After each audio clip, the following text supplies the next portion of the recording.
আসসালামু আলাইকুম রহমতুল্লাহি বারাকাতুহু। এই যে আজকে আপনাদেরকে দেখাবো একটি খুবই আকর্ষণীয় তরকারি। কোনো সার নাই, কিচ্ছু নাই, কোনো লাগানো হয় নাই, এমনি আল্লাহর রহমতে হয়েছে।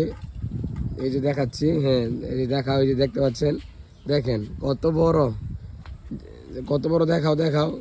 জানি না এক এক জায়গায় এটাকে কি বলেন আপনারা, তাই অবশ্য দেখেন প্রায় 1.5 হাতের মতন এক একটা তরকারি সাইজ। কত বড় মাশাআল্লাহ, আল্লাহর আসলে নেয়ামত বা কুদরতের কোনো কিছু কমতি নেই। কি বলো, কমতি আছে পিয়াস? জি না, অবশ্য কমতি নেই। আসলে আমার মনে হয় আমি ফার্স্ট মনে হয় এত বড় মুলাম বা দুন্দুল যাই বলি না কেন, এত বড় দুন্দুল বা মুলাম দেখছি। এর আগে কখনো এত বড় দেখি নেই। যে শুধু এখানে না, এই যে এখানে আরও আছে একদম। এগুলা কিন্তু এই যে একদম কড়া।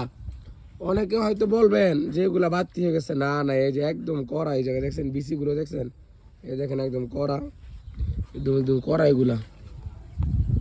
যাই হোক, আল্লাহর নেয়ামত, কোনো ত্রুটি নেই, কমতি নাই। বুঝছেন আপনারা, আমরা অনেকে মুলাম বলি বা দুন্দুল বলি, আপনাদের এলাকায় কে কি বলে ডাকেন অবশ্যই কমেন্ট করে জানাবেন।